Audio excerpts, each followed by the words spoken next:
Hi welcome back. ఈరోజు వంకాయ జున్ములు curry prepare చేసుకుందాం. నేనైతే ఫస్ట్ టైం ప్రిపేర్ చేస్తున్నాను. ఇప్పటివరకు ఎప్పుడూ వండలేదు ఈ కర్రీ. కార్తీక మాసంలో ఒక్కసారైనా తినాలంటారు కదా, ఎందుకో తెలిస్తే కామెంట్ చేసేయండి ఎవరైనా. నాకైతే తెలియదు, కానీ కార్తీక మాసం అయిపోయిన తర్వాత వండుతున్నాను నేను.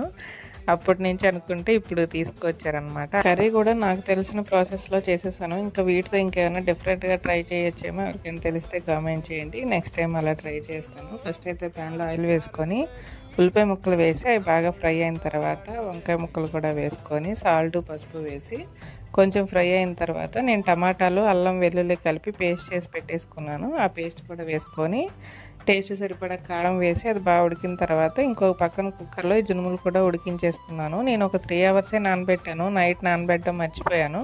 3 అవర్స్ నానబెట్టినా తొందరగానే కుక్ అయిపోయాయి. ఇంకా జునుములు కూడా యాడ్ చేసి టేస్ట్ సరిపడా సాల్ట్ వేసుకొని ఫైనల్గా కొంచెం కొత్తిమీర గరం మసాలా వేసుకుంటే కర్రీ రెడీ.